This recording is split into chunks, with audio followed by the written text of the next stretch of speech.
Bonsoir, docteur Diallo Kerno Amadou. Merci d'avoir accepté notre invitation. Je le disais tout à l'heure, aucune maladie ne peut être soignée sans les médicaments et vous êtes la deuxième personnalité de cette institution de l'État, qui est la PCG, la Pharmacie centrale de Guinée. Vous allez faire une lecture sommaire par rapport à cette structure de l'État. Je salue vraiment cette opportunité que vous nous offrez ce soir pour nous exprimer autour de la Pharmacie centrale de Guinée.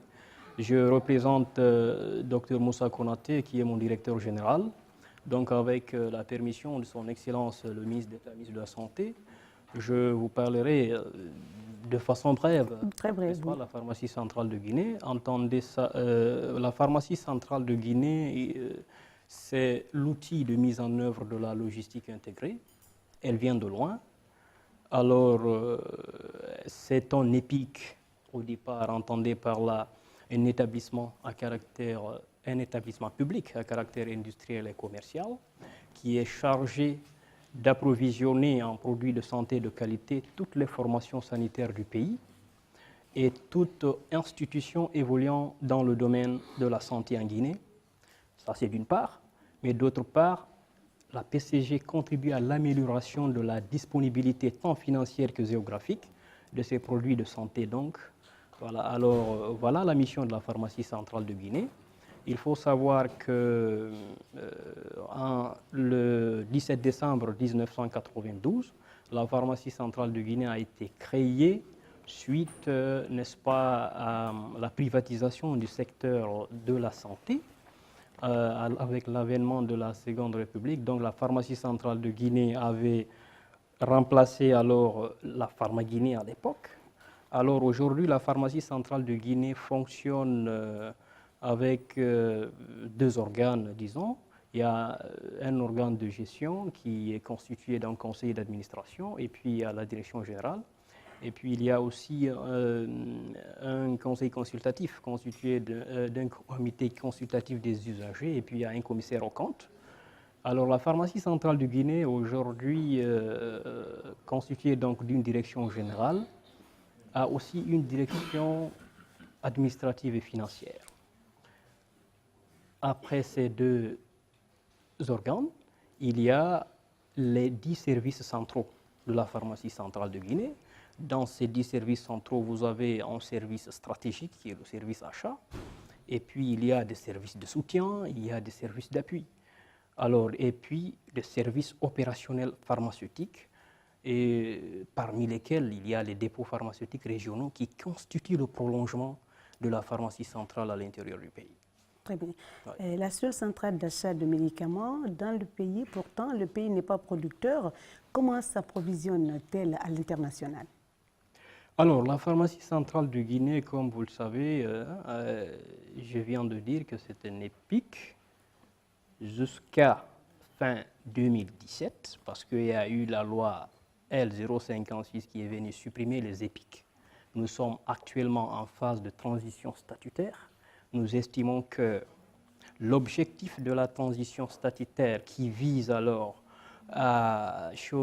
qui vise à mieux mettre la centrale d'achat dans des dispositions de satisfaire, n'est-ce pas, les formations sanitaires du pays, donc de facto la population guinéenne. Alors cette disposition va nous permettre d'aller vers un statut qui vraiment nous permettra de jouer pleinement notre mission. Alors, allez-y. Oui, donc aujourd'hui, nous sommes, si vous voulez, sans statut juridique précis, mais il y a un consultant à l'international qui a été recruté pour aider le pays à mieux étudier les contours, les tenants et les aboutissants pour permettre à la pharmacie centrale de Guinée de jouer pleinement son rôle dans un statut, n'est-ce pas, qui lui serait le mieux. Alors, nous nous approvisionnons à l'international et à travers les procédures des marchés publics. Quand on dépasse un certain montant, on est obligé de passer par les procédures des marchés publics. Donc la pharmacie centrale de Guinée aussi peut faire des consultations restreintes quand le montant dédié aux achats n'atteint pas donc le montant indiqué, c'est autour de 100 millions de francs guinéens, je pense. Voilà. Docteur Diallo, la PCG est le seul fournisseur par excellence dans les structures sanitaires de l'État. Quel est donc son circuit de distribution? Ok, le circuit de distribution de la pharmacie centrale de Guinée est simple, mais très apprécié. Parce que nous sommes... Parlez-nous-en. Oui, tout à fait, parce que je m'en félicite, parce que c'est la centrale d'achat aujourd'hui, je peux dire, au sein de la sous-région qui est la mieux décentralisée. En un coup de claque, on peut en 3 semaines aujourd'hui toucher toutes les régions de la Guinée, approvisionner les structures de santé. Donc ça, c'est pour vous dire qu'il y a un dispositif infrastructurel qui est là, mais aussi un dispositif logistique. J'avoue que ça n'a pas été facile, parce que quand je prends les années 2011, lorsque Dr Moussa Konaté venait à la direction de cette centrale et lorsque moi-même je venais à la pharmacie centrale de Guinée, il y avait pratiquement 2 camions de distribution, dont un était en panne. Mais aujourd'hui, on en compte 17. Okay, on a aussi un parc automobile, le parc automobile qui n'est pas constitué que des camions de distribution. Il y a des véhicules de livraison, tous les dépôts pharmaceutiques régionaux qui sont au nombre de 6. Chaque dépôt a son véhicule utilitaire qui peut être un pick-up ou une fourgonnette, plus un camion de 11 tonnes pour assurer la distribution du niveau régional vers le niveau préfectoral. Mais avant que cela arrive, il y a des magasins centraux, d'abord, qui assurent la distribution des médicaments à partir des magasins centraux vers les dépôts pharmaceutiques régionaux. D'accord. Voilà. Les catégories de produits pharmaceutiques gérés par la pharmacie centrale, la PCG, et parlez-nous du niveau de disponibilité des médicaments essentiels génériques. Alors, il faut dire que nous gérons à la pharmacie centrale de Guinée pratiquement, si vous voulez, 2 types de produits pharmaceutiques. Il y a les produits pharmaceutiques à recouvrement de coûts que la pharmacie centrale achète et met dans le circuit de vente.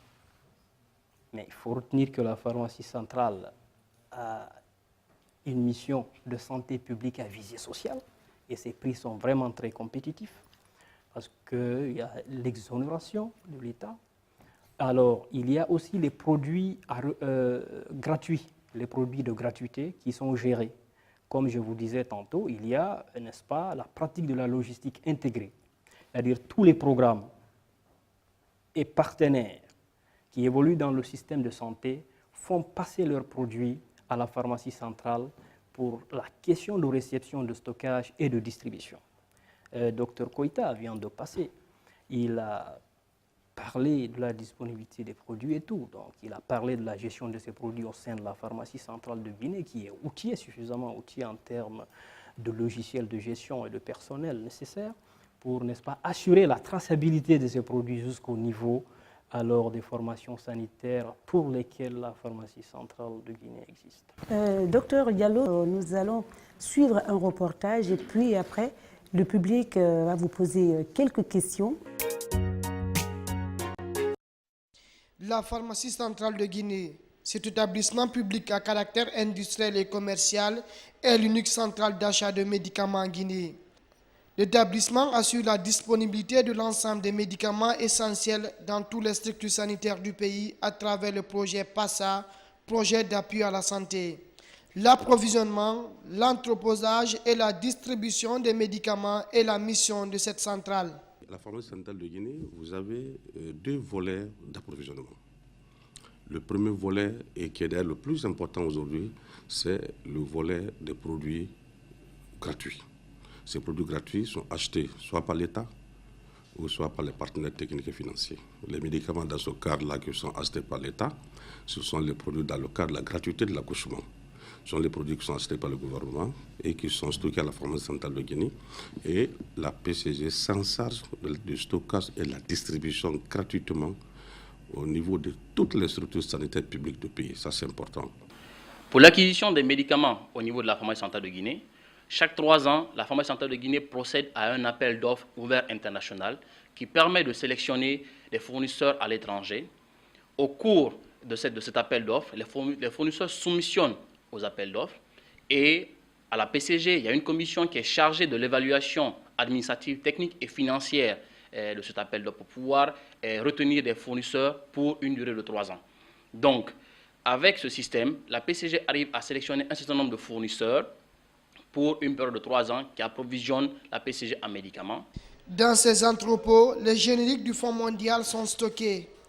Les antirétroviraux, ARV, les antipaludiques et les antituberculeux sont soigneusement observés de près par ces spécialistes.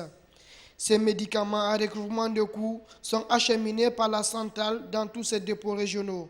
La pharmacie centrale de Guinée dispose de 2 types de médicaments. Nous avons les médicaments communément appelés les médicaments génériques, qui sont nos produits à recouvrement de coûts. Et ces produits, nous approvisionnons nos dépôts à une période, disons à une périodicité normale de chaque 3 mois, avec des stocks de 3 mois de stock et 1 mois de stock de disponibilité. Souvent, on peut aller jusqu'à 6 mois, mais ça dépend des rythmes de consommation des différentes régions. Au-delà de l'approvisionnement, il faut signaler que dans la faveur de la Troisième République, de 2011 jusqu'à aujourd'hui, avec ces 2 volets, nous avons pu améliorer la disponibilité de 15% jusqu'à 77% ces jours. Et ça, c'est extrêmement important. Il faut signaler que la disponibilité des médicaments essentiels génériques au niveau de la pharmacie centrale de Guinée et dans tous ces dépôts régionaux est autour de 77%. Notre objectif, c'est d'amener cette disponibilité autour de 90%, parce qu'il n'y a jamais 100% de disponibilité partout. Alors c'est ça notre challenge et nous sommes sur la voie.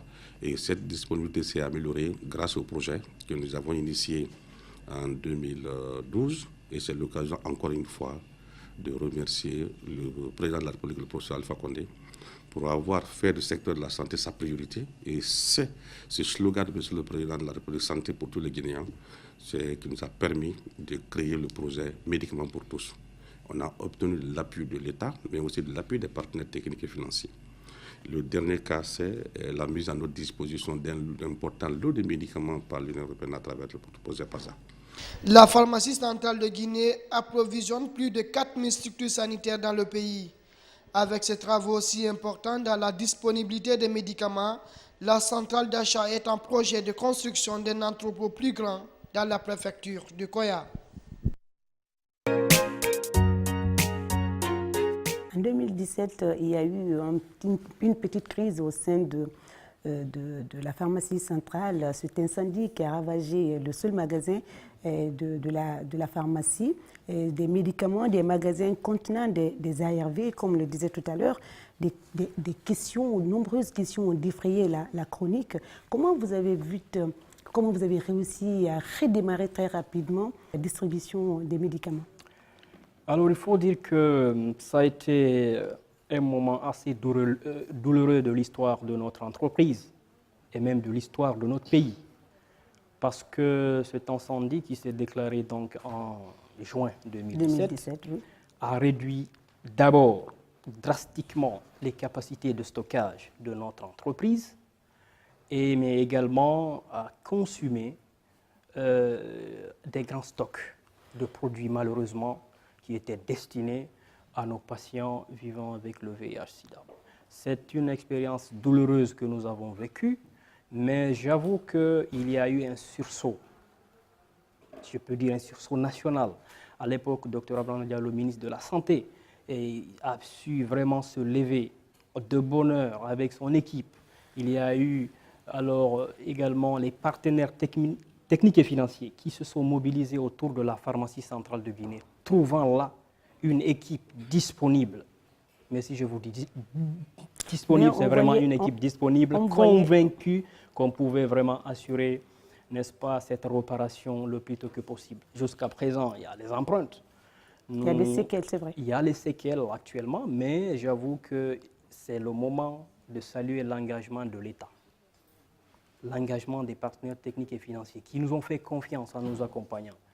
Et puis le personnel de la pharmacie centrale de Guinée particulièrement, qui s'est levé comme un seul homme. Aujourd'hui, vous allez dans la cour de la pharmacie centrale de Guinée, il y a des bureaux préfabriqués qui sont là-dedans, où on a transféré les bureaux des différents chefs de service pour certains. Mais j'avoue que ça a été une expérience douloureuse pour notre pays et pour nous-mêmes, mais nous pensons que la page est en train d'être tournée. Petit à petit. Petit à petit, et que ça a été une leçon. Ça a été une leçon. Aujourd'hui, elle se veut moderne et s'est fixée pour ambition d'agrandir davantage sa capacité d'accueil. Docteur Diallo à Conakry, quelle lecture faites-vous par rapport à cet agrandissement de la capacité de la pharmacie? Oui, justement. L'un de nos défis, en fait, c'est l'agrandissement de nos espaces de stockage, parce que le besoin se fait de plus en plus croissant. Nous avons initié un projet de construction de WIB, alors des entrepôts modernes dans la préfecture de Koya. J'avoue que ça va corriger de façon considérable ce déficit que nous avons au sein de l'entreprise.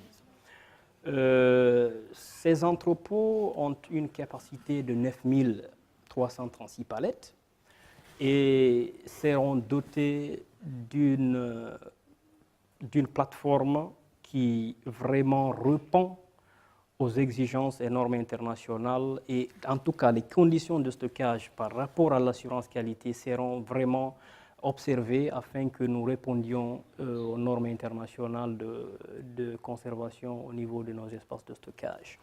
J'avoue que c'est le moment également de remercier par rapport à cette construction. Il y a une participation de l'État, un engagement sans faille pour faire construire ces entrepôts modernes. Il y a la participation des partenaires techniques et financiers qui se sont mobilisés. Je veux parler du Fonds mondial, je veux parler de l'USAID, je veux parler de l'UNICEF, de l'UNFPA, du Japon, de l'ambassade du Japon, ainsi de suite, l'OMS dans la partie technique et la prévention des incendies. Alors, les efforts ont été fournis, les engagements sont faits, et c'est le moment de remercier également son Excellence le ministre d'État, ministre de la Santé, qui a fait sa grande contribution, parce qu'aujourd'hui, l'État a pu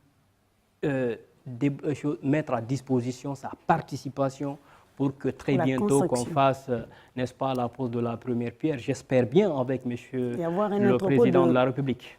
Un entrepôt de renommée. Et de renommée, justement. Docteur Diallo, quel est aujourd'hui le rapport entre la PCG et les différents partenaires évoluant dans le domaine sanitaire en Guinée? Les rapports sont très bons. J'avoue que nous avons des très bons rapports avec nos partenaires techniques et financiers. Je viens de vous expliquer comment est-ce que les gens se sont levés pour nous soutenir lorsque nous avons eu cet incendie. Et ça continue. Tout ce que nous avons reçu dans le cadre de l'amélioration de notre parc automobile, j'avoue que c'est les partenaires aussi qui ont pu contribuer à cela, en offrant à la Guinée. Mais l'État étant là, sachant que la pharmacie centrale de Guinée est l'outil de mise en œuvre de la logistique intégrée, a mis à disposition ces véhicules pour que vraiment nous puissions assurer pleinement notre mission au sein du système de santé. Comme vous le savez, un système de santé ne peut jamais fonctionner sans produits de santé de qualité. D'accord. Ça, quand même, c'est quelque chose de très clair. Docteur Il faut peut-être aussi les remercier par rapport à tout ce que nous avons eu dans le cadre des outils informatiques et tout. Permettez-moi, j'aime bien le rappeler, en 2011, on n'avait peut-être que 3 ordinateurs bureautiques à un moment donné à la PCG. Aujourd'hui, je ne peux pas dénombrer exactement. Le service informatique pourra nous donner plus d'informations plus tard, mais j'avoue aujourd'hui que chaque chef de service a son ordinateur portable, un ordinateur bureautique pour les responsables des dépôts, et nous n'en souffrons pas assez. Bien que quand nous aurons encore plus, c'est meilleur. Rappelez-nous, docteur, un peu de la performance financière de votre institution. D'accord. Alors, parlant de la performance financière de l'entreprise, j'avoue que dans les années passées, comme vous le savez, l'entreprise vient de loin. Alors, mais je suis heureux de vous dire aujourd'hui qu'en fin d'année 2017, nous avons eu les meilleurs comptes d'exploitation depuis que la pharmacie centrale de Guinée existe. Cela, c'est à cause du fait qu'il y a eu réévaluation des actifs de la centrale, mais aussi un apport assez consistant, n'est-ce pas, de l'Union européenne à travers le projet PASA qui a su vraiment comprendre que passer par la pharmacie centrale de Guinée pour aider les structures sanitaires du pays en produits de santé était la méthode la plus pérenne pour garantir vraiment l'approvisionnement continu des formations de santé, des formations sanitaires en produits dans notre pays. Alors nous avons reçu dans ce cadre-là un peu plus de 2 millions d'euros que nous sommes en train vraiment d'utiliser, mais c'est des produits qui viennent en nature. Nous avons préféré recevoir de façon fractionnée ces produits et les livraisons sont toujours en cours. J'avoue que c'est en novembre dernier, en novembre 2017, que nous avons pu faire les premières opérations de distribution sur le terrain, axées surtout sur la zone forestière, parce que c'était suite à l'Ebola que la zone forestière a connu de façon très néfaste dans le pays, que ce projet vraiment a pensé à mettre à disposition des produits dans le... Mais cela profite aujourd'hui à toute la Guinée parce que tous les dépôts pharmaceutiques régionaux reçoivent ces produits et j'avoue qu'il y a une amélioration aujourd'hui de la disponibilité des médicaments au niveau des formations sanitaires de notre pays. Parce qu'avant que nous recevions ces médicaments, j'avoue que ce n'était pas bien. Mais aujourd'hui, avec une évaluation que nous avons eu à faire, alors dans le premier trimestre de 2018, si j'ai bonne mémoire, ça a prouvé que nous étions à près de 90% de disponibilité dans la zone forestière ou autour de 90%, 93%. Mais quand nous avons fait l'évaluation au niveau national, nous étions autour de 71,2% comme ça. C'est pour vous dire que, en tout cas, la disponibilité en produits pharmaceutiques génériques, n'est-ce pas, la disponibilité s'est améliorée. Mais on a encore besoin de souffle parce que c'est une centrale d'achat de l'État. Il faudrait que l'État puisse mettre ses moyens, ses subventions au niveau de la centrale pour une question d'acquisition. Déjà, nous faisons la réception, le stockage et la distribution, mais nous souhaiterions vraiment, et ça c'est un appel que je lance, Monsieur le ministre ici présent est en train vraiment de faire des efforts. Nous allons maintenant, nous souhaitons que la pharmacie centrale de Guinée puisse bénéficier vraiment des fonds alloués à l'appui des programmes, comme le programme SIDA. Il y a un montant, la participation de l'État, c'est des marchés publics. La pharmacie centrale existe pour cela. Il y a une convention qui existe entre la pharmacie centrale de Guinée et l'État. Et alors, il faudra absolument comprendre cela et puis l'exécuter comme tel. Cela a un intérêt palpable sur la population, un intérêt direct sur la disponibilité, n'est-ce pas, des médicaments et puis à faible coût auprès de nos populations. Voilà, parce que quand autant nous avons un chiffre d'affaires important, autant nous avons, si vous voulez, la capacité d'avoir beaucoup de fournisseurs qui nous font confiance et nous élargissons notre gamme et au finish, en tout cas, c'est au bénéfice de la population guinéenne. C'est le pays qui en tire des profits. Docteur, c'est la dernière question. Quels sont les défis et les perspectives de la pharmacie? Alors, les défis, quelques défis, je vais citer. Les défis sont nombreux. D'abord, moi, je me dis, la première des choses, c'est de maintenir les acquis. C'est de maintenir ces acquis-là. Nous avons plein d'acquis aujourd'hui.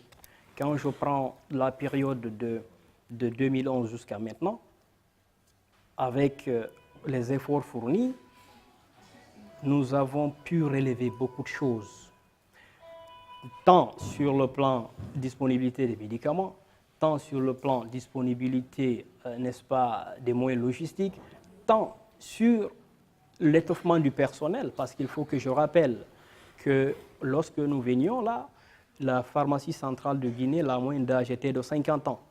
Aujourd'hui, les 80%, n'est-ce pas, du personnel de cette entreprise ont la tranche d'âge allant de 25 à 35 ans. J'en suis une illustration d'ailleurs. La preuve vivante. Alors, c'est pour vous dire en tout cas que je suis très satisfait du fait que nous sommes en cohérence avec vraiment la vision du chef de l'État qui veut faire de la jeunesse sa poutre qui soutient toutes les actions de développement de notre pays. Également la féminisation de... La féminisation aussi de la pharmacie. La féminisation est de mise dans notre entreprise. Sur un personnel de 97 personnes, quand même, nous avons, si j'ai bonne mémoire, 22 filles ou femmes, d'accord, et des femmes qui sont aptes, qui ont prouvé, qui sont chefs de service et qui nous font honneur même à l'international. Donc, j'avoue qu'on a reçu tout récemment, Dr Konaté a reçu un prix par rapport à une distinction. Justement, j'en venais, j'allais poser cette question, mais comme voilà, vous me marchez sur la langue, parlez-nous un tout petit peu de cette distinction. Alors, cette distinction, peut-être, avant de parler de ça, je continue sur les défis, parce que vous m'avez posé la question sur les défis. Nous avons le défi de faire en sorte que le projet de construction de WIB, c'est-à-dire des entrepôts à Koya, puisse aboutir. Nous avons besoin encore davantage de construire des entrepôts modernes. Il y a en perspective la construction d'un nouveau dépôt à Zérékoré avec financement PASA.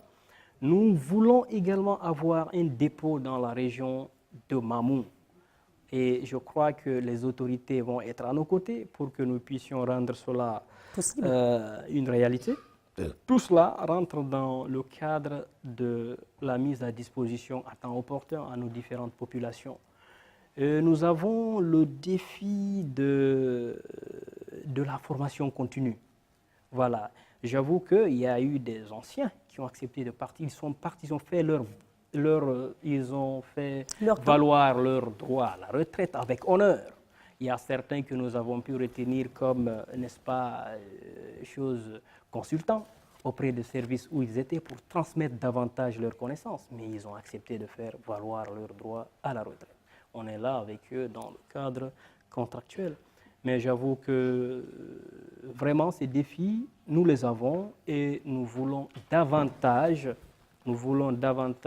la participation de l'État, les subventions de l'État pour que la pharmacie centrale de Guinée puisse vraiment être encore plus dynamique, plus performante pour répondre de façon maximale, n'est-ce pas, aux besoins de nos formations sanitaires, donc aux besoins de nos populations à tous les niveaux. Pour moi, la pharmacie centrale de Guinée est l'organisme public ou alors une entreprise publique en tout cas qui touche, la seule qui touche toutes les populations guinéennes du pays. On peut avoir d'autres entreprises d'État pour l'eau, l'électricité, mais ce n'est pas toute la population guinéenne. Qui en bénéficie peut-être. Mais nous, au même moment, même un bébé qui naît aujourd'hui a besoin au moins de la tétracycline pour la prévention des infections oculaires. C'est pour vous dire que toute la population guinéenne a besoin de la pharmacie centrale de Guinée. Donc, du coup, l'État en est conscient. C'est pourquoi nous le remercions de passage à partir de M. le Président de la République, le professeur Alpha Condé, en passant par son ministre et tous les cadres du département de la santé. Donc nous pensons qu'il faut toujours aller dans ce sens et nous sommes prêts à aller encore. Merci, docteur Amadou Diallo, d'avoir répondu à nos différentes questions. Mais avant de vous dire au revoir, nous avons besoin de la réaction de notre parrain, le directeur des grandes endémies, de docteur Timothée, qui est ici présent dans la salle, et puis notre chic marraine, docteur Diané Fadima Kaba, de la santé familiale et nutrition, qui sont dans cette salle avant de dire au revoir à notre invité, de remercier le public. Merci beaucoup.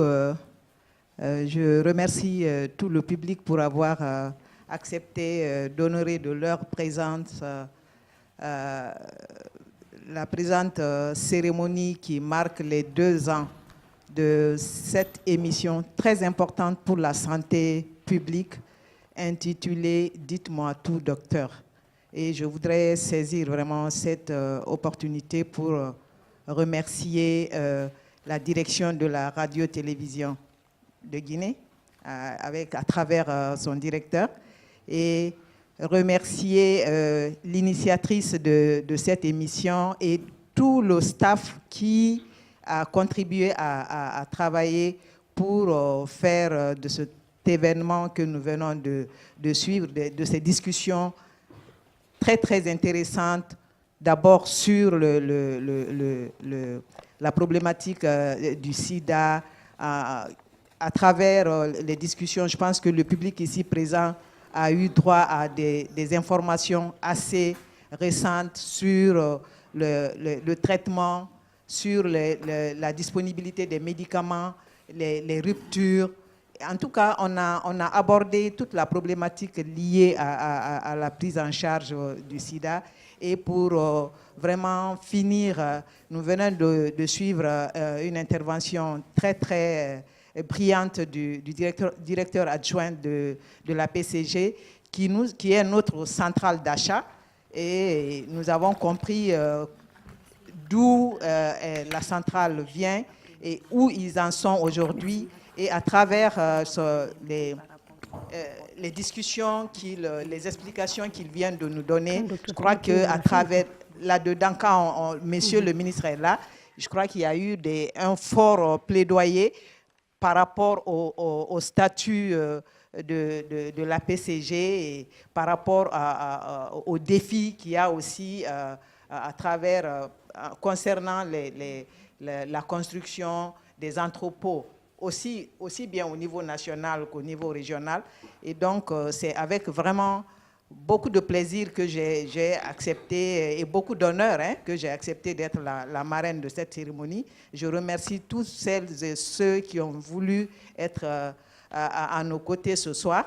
Et évidemment, je remercie Monsieur le ministre d'État, le ministre de la Santé, Dr Edouard Nyankwe-Lama, qui, malgré son calendrier extrêmement chargé, qui a eu, je crois, un mois très, très, très dur, mais malgré tout, qui est resté avec nous jusqu'à la fin de la cérémonie qui va prendre bientôt fin.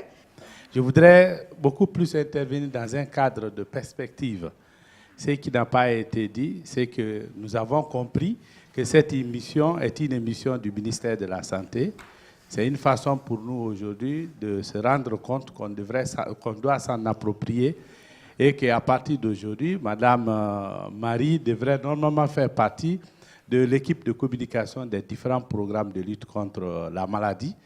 Et quand je dis la lutte contre la maladie, ça veut dire l'ensemble des programmes qui ont des unités de communication. Je pense qu'il ne devrait pas avoir de barrière entre cette émission et cette équipe dynamique qui se trouve dans tous les programmes de lutte contre la maladie. Donc, je voudrais vous dire solennellement que c'est une émission vraiment du ministère de la Santé. Alors, nous avons vu les exposés et les réactions du public par rapport à la lutte contre le VIH-Sida, par rapport bientôt à la pharmacie centrale de Guinée. Comme c'est pour dire que c'est vraiment une affaire de tous, ce que le coordonnateur venait de le dire. Et la pharmacie centrale de Guinée, comme vous avez si bien compris, sans médicaments, il n'y a pas de lutte contre la maladie. Donc, l'élément le plus important, ce n'est pas le diagnostic. Parce qu'une fois que le diagnostic est posé, le malade te dit « je fais quoi ?» En disant « je fais quoi ?» on fait allusion généralement à une prise en charge. Donc, il faut donner le médicament. C'est pour dire que c'est une structure extrêmement importante pour le ministère, pour toute la population de Guinée. C'est la deuxième partie, le public très rapidement, pour notre invité et les questions. Bonsoir tout le monde. Moi, je suis Dr Diallo Oumouawa, médecin pneumologue. Et parallèlement, je volais avec l'ONG Soltis, où je suis chef d'un projet de recherche axé sur la prévention de la transmission du virus VIH de la mère à l'enfant. Je remercie Dr Diallo. Et sous la permission de Monsieur le ministre, j'ai une petite question à Monsieur Diallo. Parce qu'en début d'année, on avait constaté que les médicaments étaient livrés. Les médicaments à la PCG, après la commande, le pharmacien venait s'approvisionner à la PCG. Et depuis quelque temps, on a constaté que la livraison, elle est faite par la PCG. Et est-ce que vous avez des raisons particulières qui vous ont motivé de modifier un peu le circuit de livraison des médicaments? Et en termes de délai, quand vous recevez la commande, il vous faut combien de temps avant de disponibiliser le médicament sur le site où il a été demandé? Je vous remercie. Mamadou Patesso, l'étudiant de la 6e année médecine à l'université La Source. Quelle stratégie envisagerez-vous pour mettre à disposition de vos médicaments à l'intérieur du pays, surtout dans des villages qui sont très loin de la préfecture? Bonsoir tout le monde, moi c'est Dr Kaba Abdoulaye, je suis le président de l'ONG La Tabala, qui évolue dans le cadre de la promotion de la santé en République de Guinée. J'ai une question qui s'adresse particulièrement à Dr Fougué, qui est le président de Medicrim. On a constaté avec beaucoup d'amertume, je peux dire comme ça, parce que les médicaments sont à la disposition de la population et à tout moment, les femmes sont dans la rue pour vendre ces médicaments.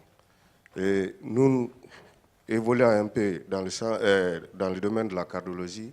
Nous connaissons un peu l'impact de ces faux médicaments sur la population globalement. Il y a beaucoup d'automédication. Est-ce que, au niveau de leur brigade, c'est-à-dire la brigade Medicrim, ils ont pris des dispositions par rapport à la lutte contre ces faux médicaments-là et pour que la pharmacie revienne aux pharmaciens, c'est-à-dire que les médicaments soient vendus par les pharmaciens et non par des particuliers de la République. Et nous terminons avec professeur Mamadi Keïta.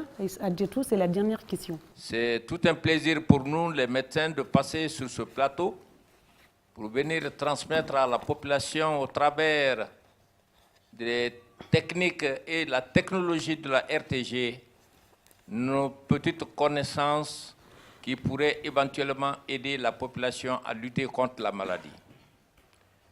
Alors, je voudrais tout simplement poser une petite question ou peut-être émettre une idée. En tant que clinicien, nous avons quelques difficultés, M. Diallo.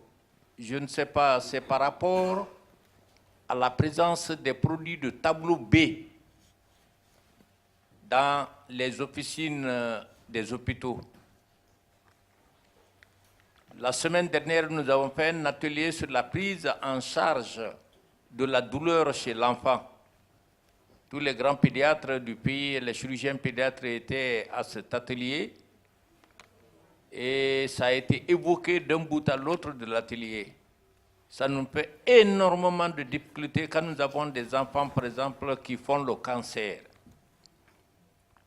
Le traitement, déjà, même si on réussit à temporiser l'évolution de la maladie, mais c'est accompagné de douleurs atroces.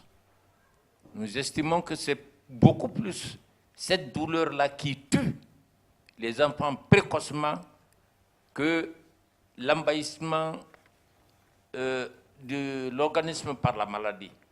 Est-ce que vous pensez, parce que ça fait, quand nous on était étudiants, le professeur Lama est là, c'est des produits qui existaient.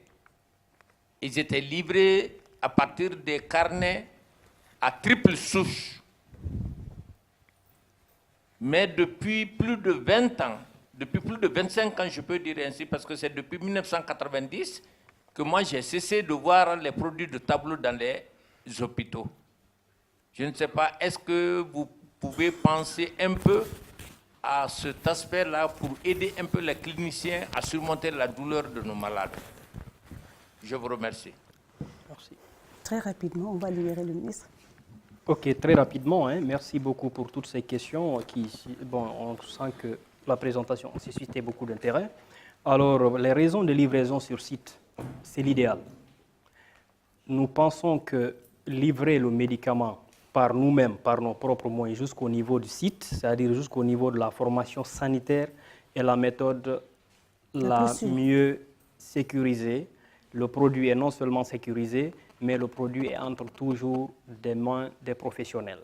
Et nous sommes sûrs que c'est les personnes habilitées à les recevoir qui les recevront là, avec signature sur des bordereaux de livraison. Voilà ça, et les partenaires sont dans cette lancée. C'est pourquoi même les produits de gratuité qui sont achetés par les partenaires, ils s'investissent dans ce sens. Le délai de livraison des produits Aujourd'hui, je parlais d'une feuille de route que nous avons eu à définir ensemble, mais il faut savoir qu'il y a le sigle, le système d'information logistique intégré du ministère de la Santé qui a été adopté. On connaît le délai de livraison pour chaque type de structure, mais il faut dire que à la pharmacie centrale de Guinée, quand un dépôt pharmaceutique régional fait une commande, le délai de livraison du niveau central vers le dépôt régional est 2 mois. Et quand c'est des produits à recouvrement de coûts, selon le sigle, alors quand la formation sanitaire fait une commande, le dépôt pharmaceutique régional a maximum 2 semaines pour livrer le médicament à la structure sanitaire relevant de son ressort. Quand cela ne tienne, nous pouvons recevoir des bons de commande au niveau central à partir d'un dépôt régional et qu'on livre 3 jours après. Les délais que nous avons, c'est des délais en termes de maximum que je suis en train de dire. Donc, tout est fait pour que vraiment les structures soient soulagées. Alors, dans l'élaboration des bons de commande, ce délai est tenu en compte par celui qui est en train de faire la commande. Les gens sont formés dans ce sens-là. Voilà. Parlant de la stratégie envisagée pour rendre disponibles les produits au niveau des sites, c'est une stratégie, je viens de le dire. La PCG se charge surtout pour les produits à recouvrement, sur les produits de gratuité, que ce soit les kits césariennes, que ce soit les produits ARV, alors antituberculés, antipaludiques, tout est envoyé jusqu'au niveau vraiment des sites pour permettre aux gens de les recevoir dans les conditions optimales de qualité. Alors, tableau B, dans les cliniques, les produits de tableau B, les anticancéreux nécessaires. Nous en avons discuté. Tout récemment, le chef service marketing est là présent, il est parti recueillir les besoins au niveau des services spécialisés. Nous utilisons une liste, la liste nationale des médicaments essentiels, qui est validée par le ministère de la Santé. C'est cette liste qui constitue pour nous notre fer de lance pour nous approvisionner. Mais quand cela ne tienne, s'il y a encore des nécessités, n'est-ce pas, à intégrer dans cette liste que la PCG doit, n'est-ce pas, auquel la PCG doit se référer pour s'approvisionner, le ministère de la Santé est entièrement ouvert pour que la population de la Guinée soit satisfaite en termes d'approvisionnement de produits de santé. Donc je crois que c'est une mesure. Il y a aussi les produits dentaires que nous avons intégrés, il y a les produits anticancéreux. Et puis voilà, tous ces produits-là sont pris en compte dans nos prochaines commandes pour ce qui est du dossier d'appel d'offres qui est en train d'être préparé. Très bien.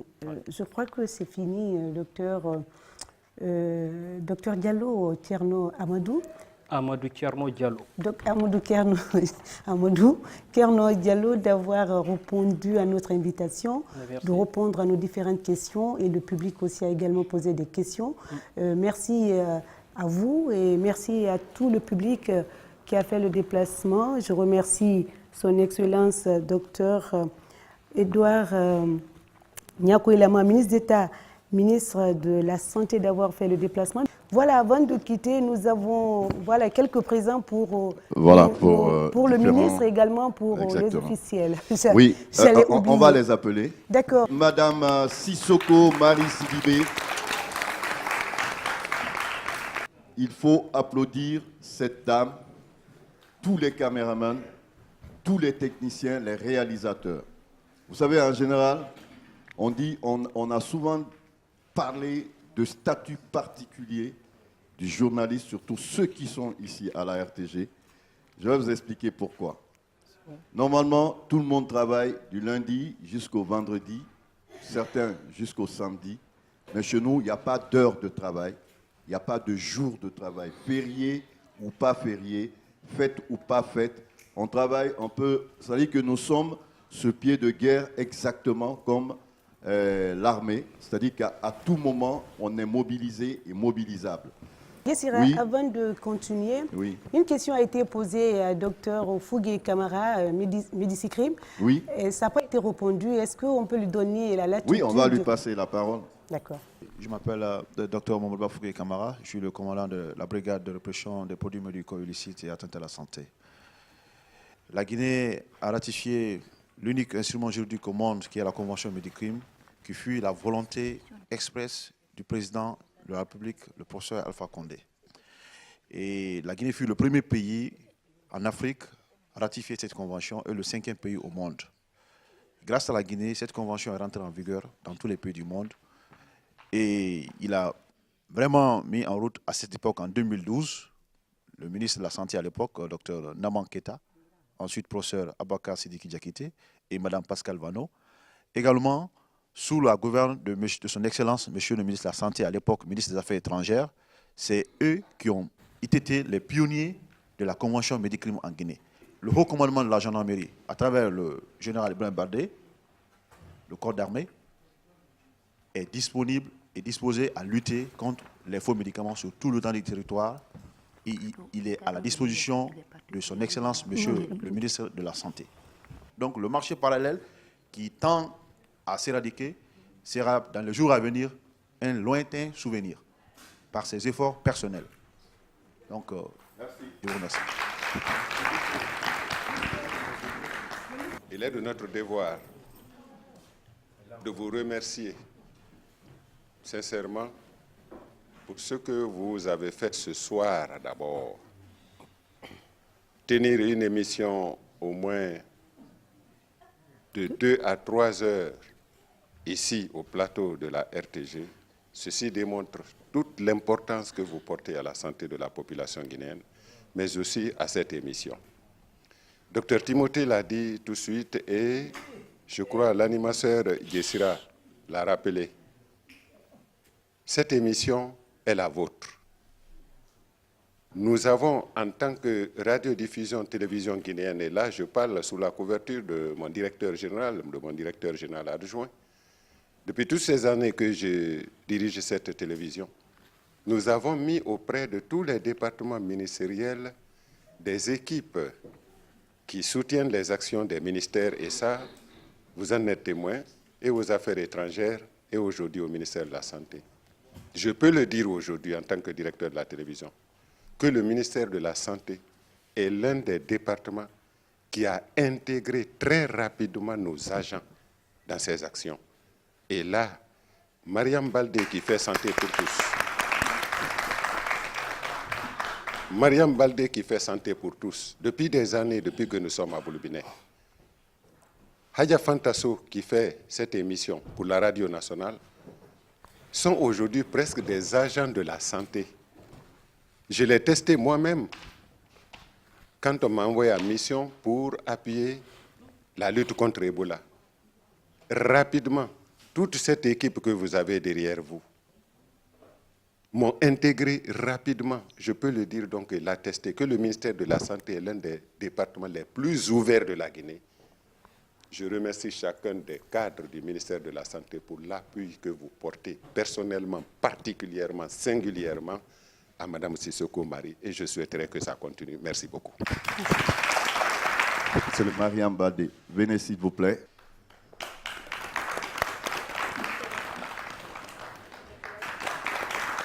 Hadja Fantasso, s'il vous plaît. On l'applaudit, s'il vous plaît. Ce sont nos... Voilà, vous attendez pour remettre à monsieur, à docteur Timothée Guilavogui, directeur national des grandes endémies et la lutte contre la maladie.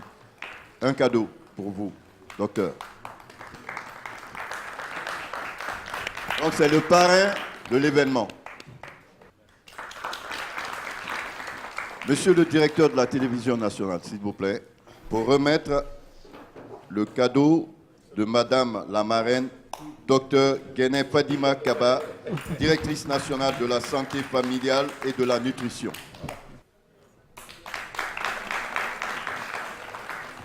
Voilà, donc Monsieur le ministre qui va remettre au directeur de la télévision nationale, voilà, le cadeau. Ah oui.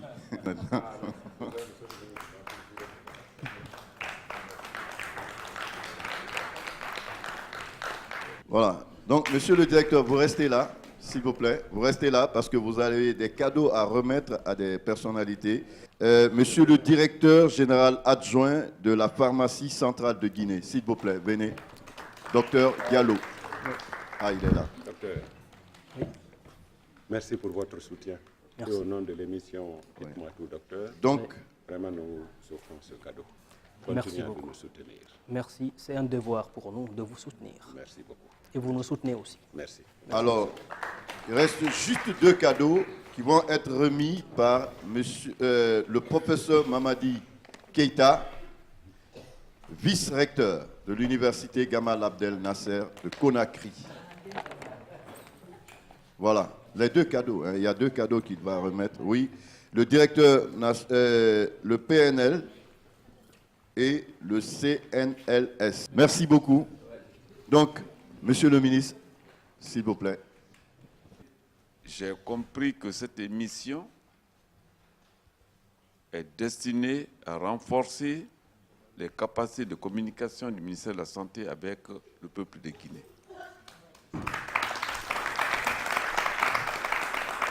Alors, à partir de maintenant, je souhaite, et je vais œuvrer dans ce sens, pour que ce soit institutionnalisé au sein du ministère de la Santé. Pour que nous nous mettions ensemble pour mieux organiser encore plus cette émission. C'est un grand moyen de communication.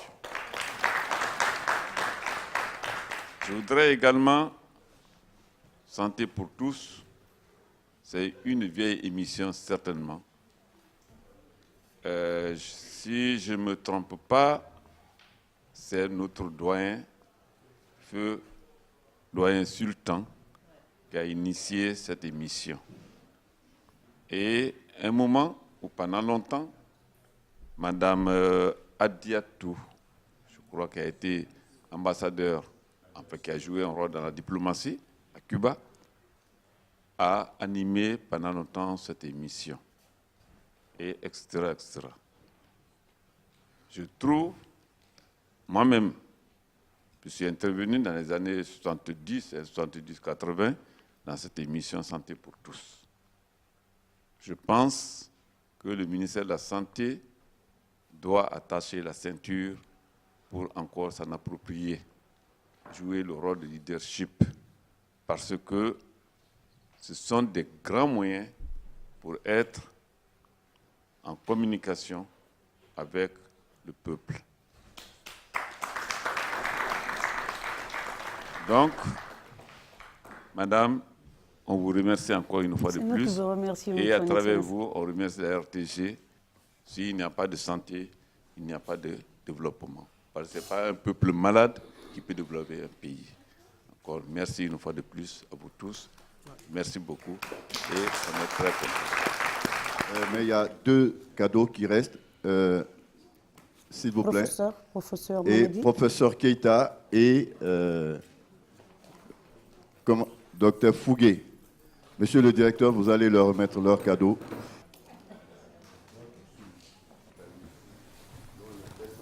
Voilà. Merci donc, Excellence, Monsieur le ministre d'État, chers invités. C'était là, donc, la cérémonie pour marquer les 2 ans de l'émission Dites-moi tout, docteur.